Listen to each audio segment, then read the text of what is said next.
I'm Nicole, here with Father Tim, our pastor, and Father Michael, our parochial vicar.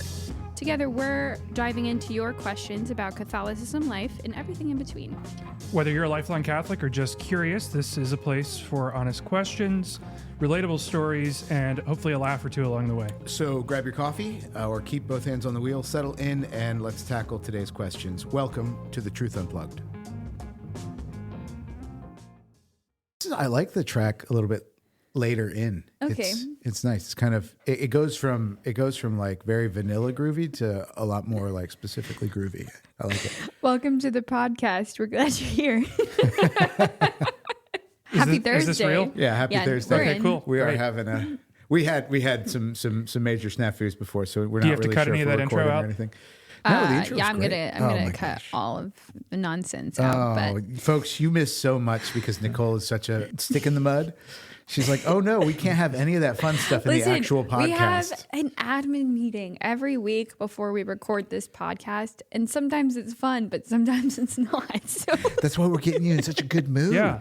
Now it's fun. Now it's fun. Now, Now we're it's having fun. Okay. Let her rip. Father Tim, what'd you do this weekend? What did I do this weekend? Say mass? Well, yeah, I said mass. Listen to confessions. I You did listen to confessions. had my cat sit on my lap. Oh, wow. What a great spring day. It's like a grandma. I did go outside, yeah. It Good. was nice outside. Did you have a restful weekend then? Sounds like you didn't do much. Walked outside, putzed around in the garden, and then went back inside and had the cat sit on his lap, just like grandma. Yeah. Picked up his crocheting, Okay. I don't. sipped a cup of tea. Have you, quilt? have you seen my handwriting? Can you imagine if I crocheted, how bad it would be? You know, there's this Irish comedian, Tommy Tiernan, and he talks about he's got this one sketch where he talks about the Irish, how they have such a gentle sort of way of living, and it's like you had a hard day if you got a lot done if you got up that day and opened the door to let the cat out while the tea was on to boil. Like that was it. What'd you do today? I let the cat out. Did you? Okay, good job. It's Father Tim in a nutshell. I don't let Father- the cats out. No. They're This staying is Father Tim in a nutshell. Help. Father Mike, what'd you do this weekend? My brother and his family came to see me this weekend. It was fantastic. It's like almost like an annual pilgrimage for them to come see me. He's got 5 children. He always uses the hey, you know, it's more trouble for me to load up the kids to come see you than it is for you to come see me. So I end up going out there a couple times a year. Christmas, Easter, just visits. And now that my parents live in Athens as well, you know, the whole family's there. So it makes a lot more sense for me to go and see them. But occasionally they come out to see me. Like mom and dad are going to come this weekend to see me on. They're going to come on Sunday and come to mass, and we're going to hang out. It's going to be great. I love seeing them. And but my brother came. It was so much fun. We went to. He's got 5 kids, 3 girls and 2 boys. And we went to the Tullis Science Museum, which is the reason I know that the Tullis Science Museum exists is because it's right across the street from the Harley Davidson retail shop In Cartersville, right? in Cartersville. Yeah, okay. So it was great. I mean, I remember going to like the Fern Bank when I was growing up, and we'd do field trips. How does it compare to the Fern Bank? So I have the vague memories of a child regarding Fern Bank. So like in my mind, Fern Bank is like this epic, endless, place of fantasy and dinosaurs and stuff. So I really don't have a good perspective to compare it to. But the Tullis Museum was great. They had like 4 or 5 different sort of areas. There was a mineral area. A mineral area? Yeah, and they had these beautiful. Mineralogy is definitely not a word. It is now. It's a makeup brand. Mineralist. Anyways, they had some electricity, power stuff. They had dinosaurs. They had cool. early automobiles and how the combustion engine worked. They had a space section. So again, as a grown up, having been to like the Smithsonian museums in DC, where there's a museum for each of these different like sections that are in this Tullis. It was a little underwhelming for me. The kids loved it though. They had a blast. Oh, they have a what do you call those? Observatory? Planetarium? Planetarium. Thank you. They have a planetarium show. So you go in and you like sit in these seats that lean back, and They've got this domed sky, and they project the night sky up there. Oh, cool. They have a couple different videos that they do on that too, but the planetarium one is really, really cool. You get to see the Milky Way. And it's very accurate because you're looking up into a dome in the firmament and you're on flat ground. Like the Earth being flat. Is that what you're saying? Is that And what you're suggesting? do they also have the sun? Do they also have the sun rotating around the Earth like it does? But they don't. But you know what they don't show you, which I wish they had, were the pillars that actually hold the Earth up, and the turtle, the turtle shell that the Earth is on, and the Leviathan that's over there by the edge where the water falls to off. keep they eat the ships before they fall off. Yeah. No, that wasn't there either. You know, this weekend I also told Teresa the creation story for the first time because she asked me how the sky was made. So we just pulled up Genesis and I read it to her, and she was amazed. She was like, God made light, and he made the darkness, and he made water. I was like, that's cool. Good job, Teresa. So that was my weekend. Plus some pickleball. Know what? You and me, man, educating the young on the weekends. It's and great. making Teresa clean up the mulch on Sunday. Oh, we just had new mulch put down for Easter coming up to make the property look beautiful. And doesn't this little terror just go ripping through the mulch and kicking it everywhere onto the concrete? She's 4. And then the gentle parenting was to explain to Teresa that she should. I explained it to her, and then I made her clean it up. She did, and she did a great job. And apologized to me. And she apologized. Yes. 3 things she really hates. It was very But sweet. I still think you should have grabbed her face and put it in the mulch and said, "Bad, don't do that." She's not a cat. So You don't do that with cats. We do that with dogs. Today we are our main topics for today is we're chatting about Easter and what to do with relatives who want to receive communion. Well, Easter's a great time, right? You get family together. And people, it's like Christmas. People come together, but you don't always get. Is it for you guys? You guys say like a ton of masses. No, I love the Triduum. I don't go to my family's house on Easter. We wait till the day after, or they can come to me. That's nice. Yeah. So do they not want to just do your families not just come to all the big event masses that you guys say? No, they have their own parishes. Oh, well, I mean, if my son, I don't have a son, but if he was a priest, I'd be like all over that all the time. I'd be like, yes, I'm going to your mass. And if you did that and I were your son, I'd be like, Mom, please give me some space. I would not, however. I love my family and I love them being around and I love it when they're at mass. I really do. I invite my family to mass sometimes. Like for Easter Sunday, I think last year what I did is I said, hey, come to mass on Easter Sunday. And then I've got Spanish mass. Mom and sister, y'all head up to the rectory and start prepping our Easter luncheon. And then I'll come up after the Spanish mass. And that's what we did. I usually go out after I'm done with my masses. I go out to Athens and spend the day and usually the night till the next day with them.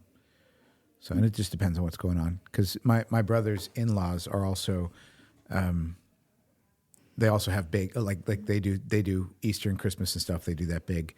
And so sometimes there's stuff that I'm invited to for the in-laws side of things too, which is always great. Man, I have a great family. You have a great family. You love them a lot. I do. And my brother married into a family that I also love a lot. So it's like a whole. You got lucky. It's great. I got really lucky. Got really lucky. He got the luckiest, but but no. I mean, I kind of consider my brother's family, my brother's wife's family. I kind of consider them like my in-laws as well. Aw. Yeah, that's kind of the way I look at it. Do they like you? They tell me they do. Oh, that's nice. No, they do. We have. Are they Catholic or no? They are. Yeah. Okay. Yeah. Cool. So it's a whole thing. Wow, Yep, that's it's great. Okay. A side note, I do love my family. That's true. It did kind of sound Do like you you? do. Yeah. I mean, I talk to my mom all the time. Let's get into our question. With Easter coming up, some of my family who are lapsed Catholics may come to Mass with us. Any advice on how to bring up receiving the Eucharist worthily? They are I almost called them Creasters. That's fine. They are Christmas Easter Catholics and do receive despite not attending reconciliation beforehand.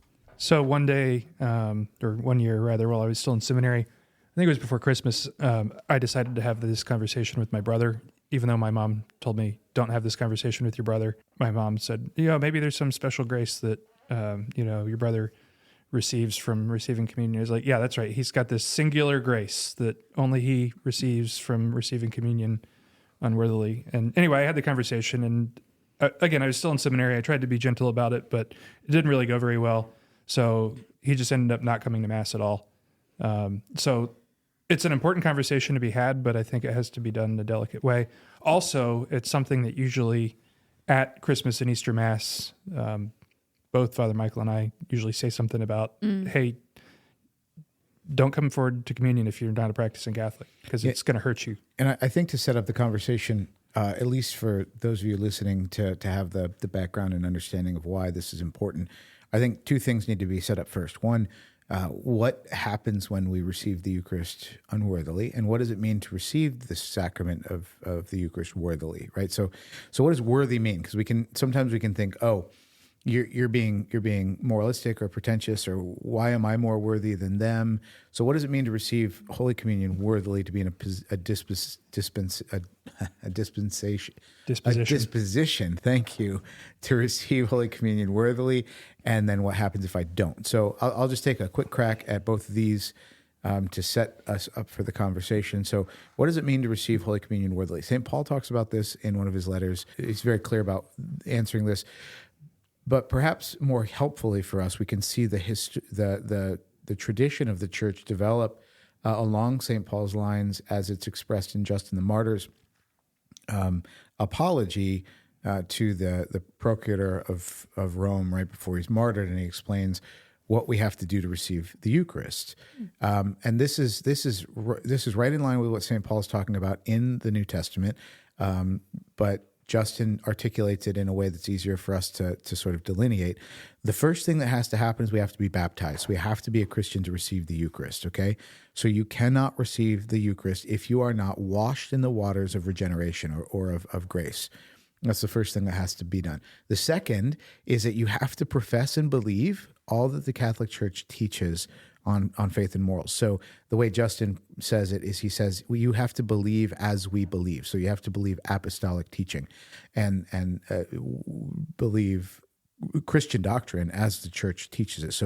So this is why Protestants are, by virtue of the fact that they are protesting the teachings of the Church, they are excluded ipso facto from receiving Holy Eucharist because they do not meet that second requirement. That is not a pretentious, moralistic argument that is, hey, you don't believe what we believe, therefore you don't receive the Holy Eucharist, right? And then third and finally is you have to live according to the moral norms of Christianity. Okay, so you have to live a moral life. So you can't be living in a way that puts you as that makes you an enemy of the cross, which means you are going to Mass you're worshiping God in justice every week, because that's what we do. Right? And when we don't do that, we do something wrong. You go to confession once a year. That's a thing that we do. You get married in the Church. If you're invalidly married, you are in a condition, your way of life is as an enemy of the cross. If you're divorced and remarried, you are committing adultery by the very fact of that relationship. And so you exclude yourself from communion with the Church, but you also exclude yourself from communion with Christ in the Eucharist, so you can't receive Holy Communion. So those three things are essential in order to receive Holy Communion. Baptism. Worthily. To receive Holy Communion worthily. Yes. Anybody. Not eat and drink condemnation upon yourself. And that's the answer to the second part of the question. I mean, a dog could God forbid, could receive a host that fell on the ground or something like that. I mean, anybody can receive Holy Communion. To actually receive Holy Communion effectively for the purpose that it was consecrated by the Lord, take this, all of you, and eat, that you might have life within you, then you have to be baptized. You have to have, you have to be baptized. You have to believe in the apostolic tradition of Christianity, and you have to live according to the moral norms of Christianity. Those three things. So if you're not doing, if you are not or are not doing any of those three things, and you must not receive communion. And here's why. St. Paul, again, Father Tim alluded to this, says that if you receive Holy Communion unworthily, then you eat and drink condemnation upon yourself. So the reason for that is that you are not part of the covenant that you are professing to receive. So when you receive communion and you don't believe that it's the Eucharist, that you don't believe it's the body and blood of Christ, you are in fact bearing false testimony. So you are lying. When you receive Holy Communion and you are living in a state unworthily, you're saying, I am in communion with this person, Christ, but morally I am not, therefore I'm lying, right? And if you were to receive the Eucharist without baptism, you're saying, I am a member of the body of this person whom I'm receiving, but I have not yet been baptized and born into that body, therefore I am lying. And I'm using something sacred to tell a lie, therefore I'm committing sacrilege. So I am blaspheming, committing sacrilege, and perjuring myself, bearing false witness by receiving Holy Communion without the prerequisite grace and the presence of mind and belief of faith to receive that sacrament, right? And so all sorts of bad things happen, and I end up hurting myself worse than if I had not received Holy Communion ever in my life, right? I'm heaping disgrace upon disgrace, right? So if you love the person that you're saying, don't do this, if you love that person, you'd want to help them in whatever way possible to avoid that. It's not a sentiment. It's not a subjective reality. If they receive Holy Communion and you know that they don't go to Mass, they are unfaithful to God, and have not reconciled themselves. If you love them, it is incumbent upon you to broach the subject in a charitable way, a non-judgmental way, just to inform them, hey, you're not meeting these 3 requirements. Make sure you don't receive Holy Communion unless you want to get back in communion with the church. Right. Communion means union with, right? Yeah. And so for someone who's not in union with the church to say, I am in union, that's not appropriate. So in order to have that conversation in a charitable way, you have to recognize, look, I'm telling you this because I love you. When the church tells someone you're out of communion with the church, you've been excommunicated, formally or informally, just as a matter of fact. But that you're out of communion with the church.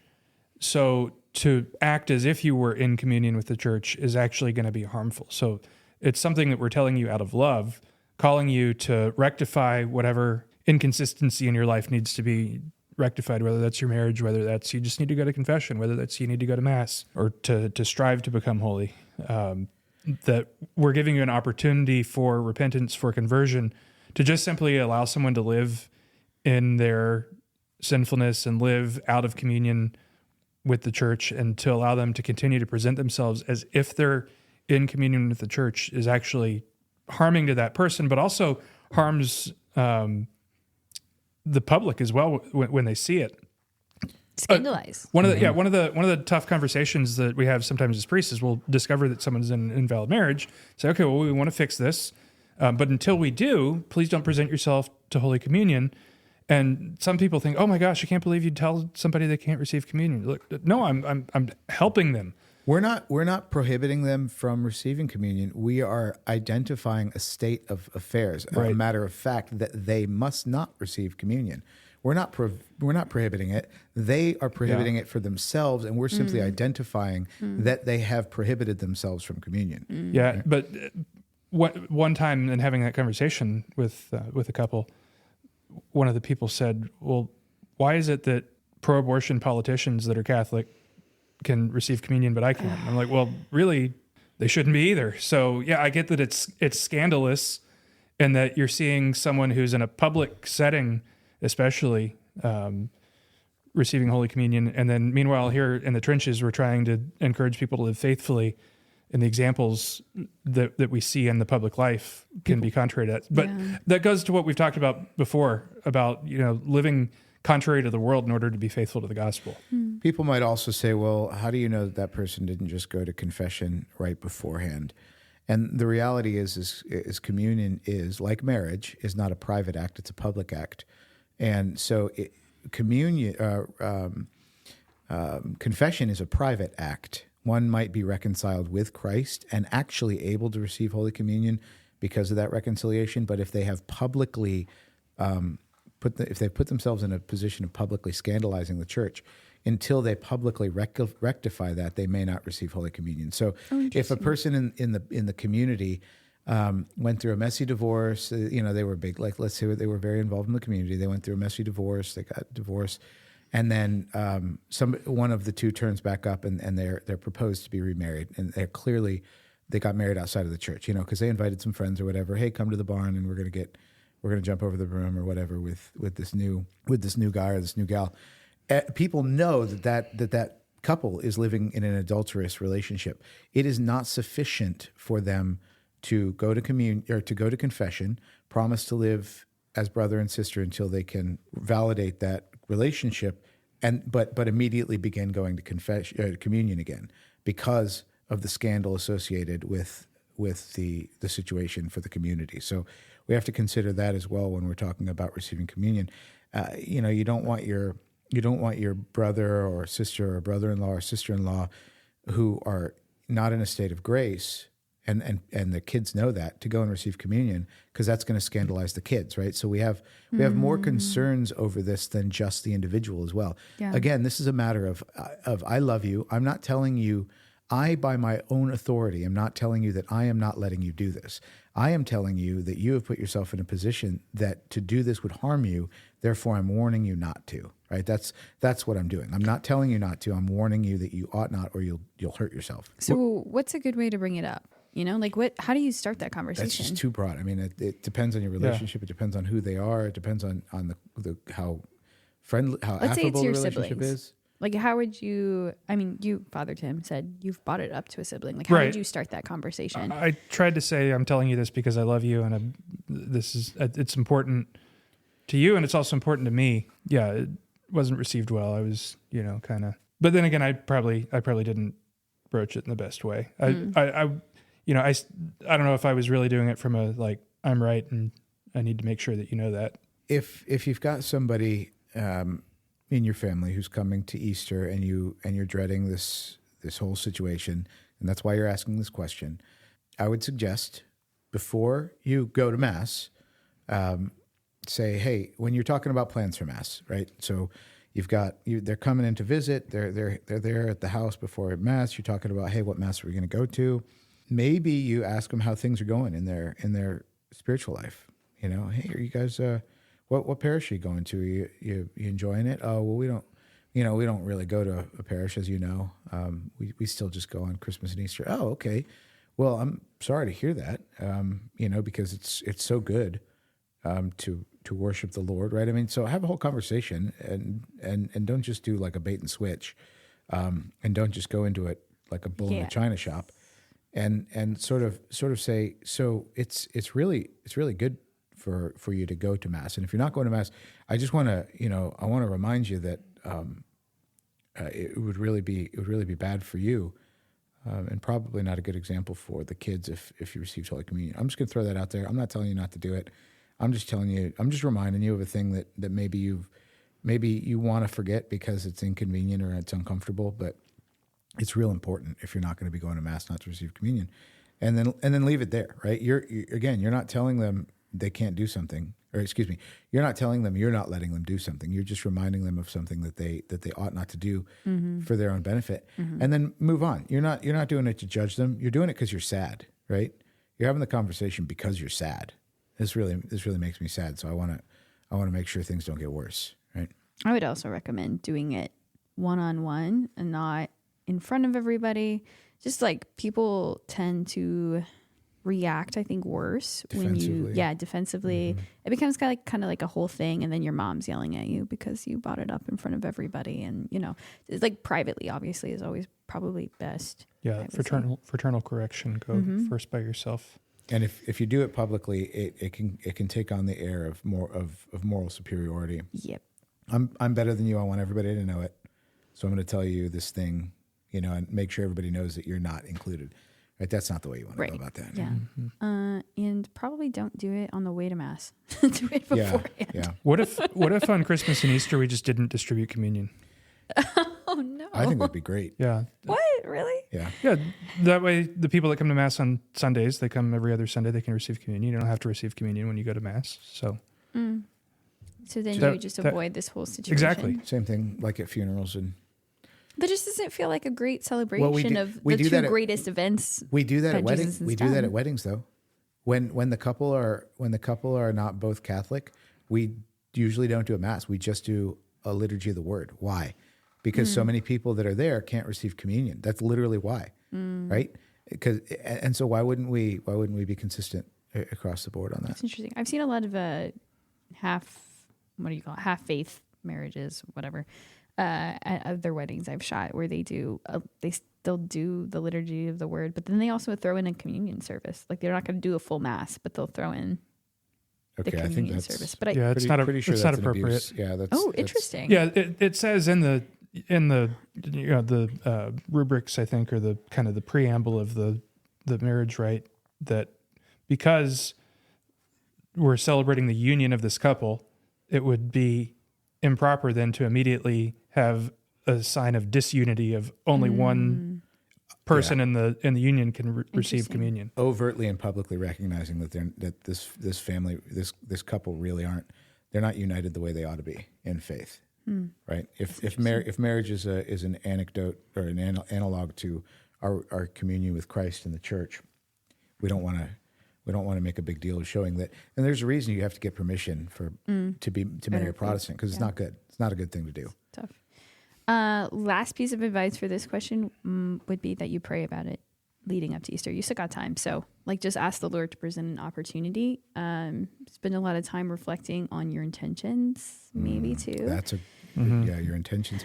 And I'll tell you, man, there are so many times where I'd have to have hard conversations with people, and I was dreading it because I didn't know which way it was going to go. But when you ask the Holy Spirit, and you're doing it when you're doing it selflessly, willing to take whatever consequences come because you love the person, and you're doing it for their love or for love of them, and you ask the Holy Spirit to do His thing, I have been amazed. I've told people things that I thought was going to be no big deal, and they blew up. And I've told people things like really hard, like, hey, you're in a fornicating, adulterous relationship with this person. You must be totally chaste with them, even though you've been living as husband and wife for 13 years, and you just realized this. And I thought it was going to be this huge fight. Yeah, and that's when the people thank you. They're like, oh, thank you, Father. They're like, oh my gosh, you're right. We're going to do this hard thing because you've revealed the truth to us. And so you never know. Don't not do something out of fear. Mm-hmm. If love compels you to do something, don't not do it out of fear. Just let the Holy Spirit deal with where the cards are going to fall. Yes. Pray. The Holy Spirit will, soften hearts like you can't. So great thought there, Nicole. Great remembering to pray. I've had to have this conversation too many times with people, and I've always felt like, when I first started having it, it was very much from like a sense of like, I would say pride, honestly, where I was like, well, I'm better. Like, I go to mass every Sunday. You shouldn't be receiving communion. But then at least as I've grown the past 15 years, it's turned more into like, this hurts the Lord. This hurts like other people. Like, I love you. It's hurting your soul. I don't know what to do. So I'm going to ask the Holy Spirit to, provide the words and the situation. How old were you 15 years ago? 15. Oh my gosh. Wow. Thanks for bringing that up. I love that. Okay. You're 30, really? Yeah, I'm 30. Wow. I know. Isn't that crazy? They grow up so fast. You're old. Oh, old. Same age as you. Here we go. It's time for rapid fire. Where'd that fairy come from? Yeah. Here's our first one. I have some coworkers that take the Lord's name in vain pretty frequently. One particular coworker speaks the Lord's name and includes a swear word. It's making me feel uncomfortable, but I don't know how to address it. This particular person is in a position of leadership. How do you correct someone without putting your career at risk? Father Michael, how do you correct me? Very bluntly. So I would say if it's important, it depends on what's most important to you, right? If the dignity of the Lord's name is more valuable to you than your career, then you move forward, not recklessly, but you move forward with it. If you really don't care much about the Lord and are more concerned with the stability of your career, then you make a different decision. And I'm not judging you either way on that. I'm just saying that's the first thing to consider. I'm assuming that you care an awful lot about the Lord's name, which is why you're asking the question. So I would just bring up to them, you can come up casually. You could say, hey, man, sir or ma'am, I really like you. I appreciate the work you do. There's a thing though that you do, and it really bothers me. It makes me sad. You take the Lord's name in vain, and my God is very important to me.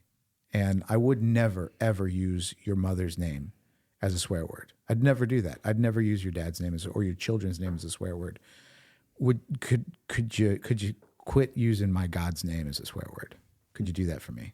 I mean, I think that's Great a reasonable advice. thing. Yeah. And it's also an opportunity to pray for that person. Pray to his or her guardian angel. Say a prayer of reparation. Ask Our Lady's intercession.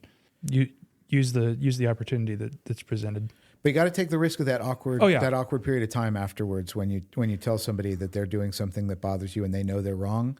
There's going to be some awkward moment there, right? And you'll hopefully, anyways, move past it, but just be willing to let that happen, just because it might be good for them. Like Father Tim said, that might be a time where the Holy Spirit talks to them.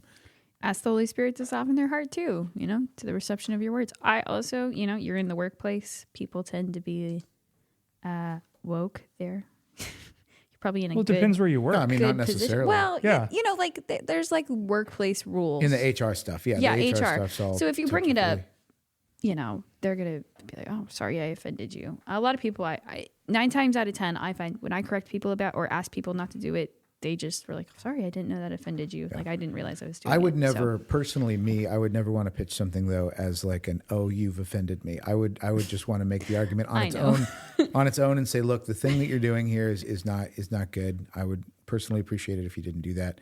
And here's why. So that means you're not supportive of a dueling culture. Like, sir, you have offended my honor. I challenge you to a duel. You seem like you would like I'm dueling. all about duels. No, I don't want to come up to somebody and try to use their fear of HR to get them to stop doing a thing that they're doing. But that's very I would want Father them Michael to stop of you. doing it on the merits of the thing itself. Sure. Right. You're also and dueling. No, I woman. think we should definitely go back to dueling. But here's the thing: we've come so far with things that we wouldn't have to actually shoot each other. We could use tasers, right? Mm-hmm. Like if you're quickest on the draw with the taser, you get shocked, and then everybody laughs at you, and then your honor's restored, right? Okay. There you go. All right. Next question: favorite and least favorite hymn. Ooh, favorite hymn. Probably, "Oh God, Beyond All Praising." Didn't we do this one already? We probably did. That's my answer too. We've discussed Yeah, this. and I think that was my answer. Least favorite hymn. I don't know if it's really a hymn. Which one? Because it's so bad. Go on, then. Gather Us In. Oh, the that's fourth terrible. verse that they never sing about not in this place of buildings confining, not in some heaven light years away. Like, no, we want to be in heaven. Theology. We want to be in heaven. I think mine's the Lord of the Dance.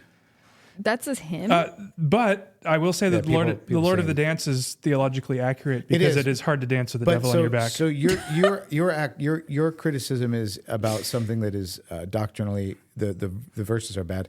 My concern for this one is that the music itself doesn't bear the weight of liturgical worship. So campy and folky.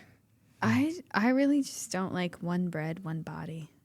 Oh, what about the one that says, "I myself am the bread of Christ, you and I are the bread of Christ"? Oh, that's a terrible one. Or we too. rise again from ashes to create ourselves anew. To create ourselves anew. Or I'm going to sing a new church into being. Sing a new church into being. Yeah, that's another What was wrong with the really, old really church? bad one. And the thing about all those bad hymns. No, look, I'm not just ragging on the modern stuff. Like we could say "A Mighty Fortress Is Our God" is a bad hymn because it's written by a heretic. There are some. Sure. There are some beautiful hymns that are written by terrible Amazing people. Grace has actually got some theological issues. Referring to ourselves as a wretch, as if God, that's very Lutheran. God created something that's bad that then needs to be covered over.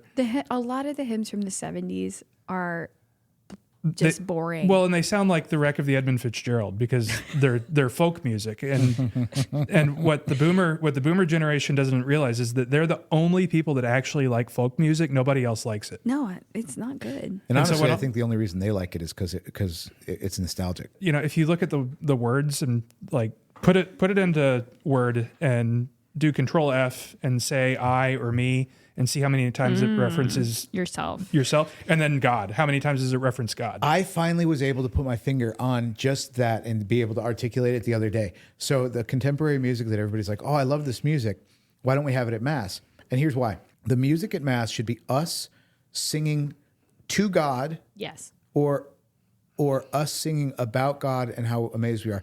A lot of the contemporary stuff is us talking to the audience about God, not talking to God. Mm-hmm. So evangelistic. Music but not. at Mass really ought to be praise to God, not us talking to somebody else about God as if he's not even there.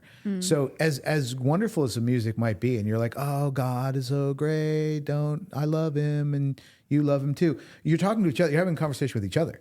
That's not, the Mass is a conversation between us and God, not between each other, between us. So that if you're singing music at Mass that's having a conversation excluding God, even if it's about God, that's not prayer. That's not even really praise, right? Not in the sense that we want to do it as worship, because in worship we're offering something not to one another, we're offering something to God.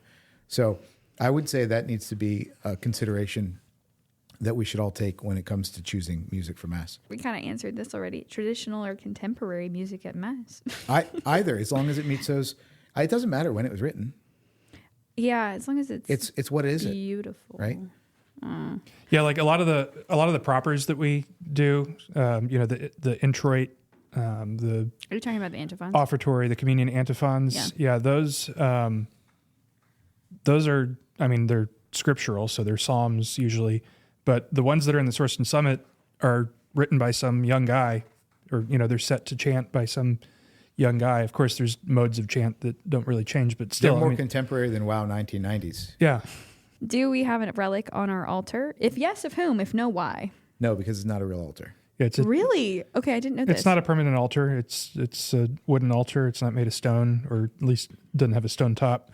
And this is a temporary space, so usually until you have your permanent altar, you don't have a relic. I thought you weren't supposed to celebrate Mass. We don't have a church. We need to remember we don't have a church. We are celebrating Mass weekly in a parish hall, right? So we don't have all the permanent stuff. We don't have an ambry where we keep the oils in the sanctuary. We don't have a tabernacle that is immovable and bolted down in such a way that it can't possibly be moved. We don't have a permanent altar that's affixed to the ground.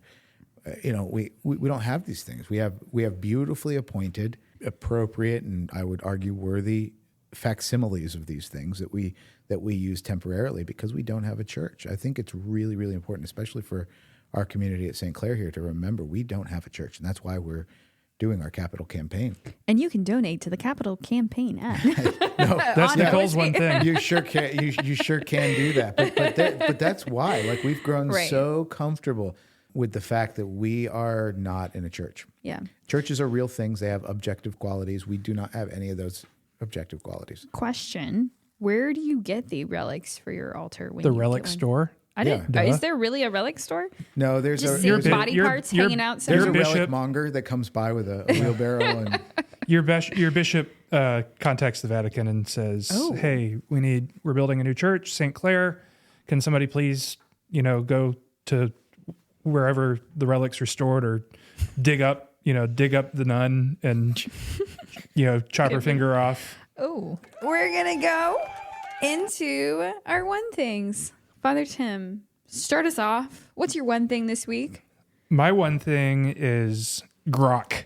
Oh my god. It's like ChatGPT, but made by, I think, X and the creator. Why is this your one thing? It downloaded on my phone today, the updated version, and I played with it, and it's fascinating. Do you have to have a subscription to it? No, I don't think so. It's just fascinating, this AI stuff. I'm not saying it's good or bad. It's a reality now. I'm very anti-AI. Yeah, but you have to figure out it's here. It's here to stay. Yeah, but it is so bad for the environment. It's just like sustainability. It uses so much water and electricity. How does it use water and electricity? They use water to cool off the computer systems. It's insane how much water, like one generation of like but we're AI particularly bad prompt. at it. I understand the Asian folk are significantly more efficient with power consumption with AI. So we'll eventually get around to dropping that down. Just not a fan. Anyway, yeah, you're gonna really. That's your one thing. It's fascinating. It's a fascinating thing that exists. I mean, like, you do a Google search, and puts artists out of their jobs. Oh, here's the real issue. I know. It can't perfectly. I'm just not team AI. Mm-hmm. But I'll link it, I guess. But there's probably, like, in your photo editors, you could probably be like, AI, make it look like this. No, I can't. And then you don't have to. It does not replicate real life very well. All right, Father can Michael. be a useful tool. What's yours? I think mine is the Tullis Museum. I would like that to be linked so that other people can go and enjoy the Tullis Museum as I did with my family this weekend. And you can purchase a season pass. You can. My brother's purchased a season pass. I don't think he's ever going to go back, but he purchased the season pass for 5 people in case I wanted to go back. And I was like, That's dude, so nice of him. Dude, did you think about how weird that would look? Like, so my name's on the season pass. I can bring 5 children. And I was like, and 1 other adult. I was like, how is that going to at all be? Just take Jen Fraser. Oh my gosh. No, that's the point. It doesn't matter. It doesn't matter how normal it actually is. It would just look terrible. My one thing is the shark version of the Roomba vacuum. It's a robot that I like. And it uses AI. And you don't like AI. To map out your room. It doesn't use AI. It uses smart learning. Oh, okay. Okay. But it vacuums my house for me. We don't have dogs. And I realized a couple years ago that all of my friends with dogs have significantly cleaner floors as far as food goes because the dogs eat all the crap off the floor. And I was like, I have to vacuum. Like, there's no dog in my house. But I would think Stella would eat anything off the floor. Why don't you just teach Adrian to keep his food on his plate? Great question. I'll do that after I teach Stella to stop throwing her food on the floor. Has Stella fought with this robot? She's terrified of she's called it Stitch for whatever reason. Oh, I can't wait till I see her. I'm going to ask her about Stitch. She's very terrified of him, but she loves him at the same time. So she watches the vacuum. It has a woman's voice, which I think is sexist. I think that's an awesome idea. But she calls it a him because she's like, it's a robot, so it's a boy. And I was like, okay, whatever. Isn't that also sexist? It cleans up the house really nicely. So good old shark Roombas. We got ours at Costco, so it's the better version. Is it the one that can go back and empty itself into a tank? Yeah, it empties itself. Yeah, that's the way you got to do it. I can get it to deep clean the house, whatever I want. So, all right. For this episode of The Truth Unplugged. Thanks for listening, guys. We appreciate you. So coming up, we have our season finale. I know you're sad that it has to end. But our last episode of season 1 is going to be premiering Easter week. So that's April 23rd, which I know you're going to be sad about. But we're going to do a special version of our Is it going to be podcast. bad like the finale of 10 Questions with Father Tim? Yes. If you saw the season finale of 10 Questions with Father Tim, you'll know exactly what we're going to do for the finale of this one. So similar. Painful. We are bringing back the hot sauce, spicy questions, spicy wings, spicy questions. So we're going to do, the plan right now is to do video. Include video with it so you can finally see what it looks like when we record one of these things. But with us sweating and crying all over the place, it's not going to look. You have to eat the wings because you're in the show. I have to do the whole thing. So if you want, that might make it worth it. It's going to be really hard. I know how bad it is. Nicole, she thinks she knows how bad. Yeah, I mean, she almost died from the smell of some of those. It's going to be great. We'll have the AED in here just in case. I have a nurse on standby. So we would love some particularly spicy questions for our season finale. So, get them together, talk to your family, gather them all up and send them our way. You can send them to podcast@stclaircc.org. Maybe title the subject line for the season finale so I know how to save them for that. But otherwise, just text us your other questions at the link in our show notes too.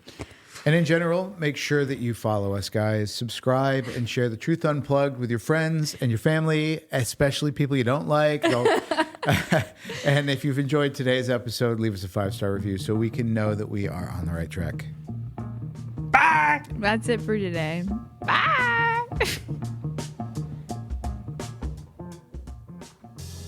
Welcome to The Truth Unplugged. I'm Father Michael, taking Nicole's place today because she's in a foul mood. Ladies and gentlemen. I can't use that. Yeah, you can. No, it's great. not. No, sure you can. This is what people want to hear. It's not How grumpy it's you not like we actually said are. anything misogynistic. No.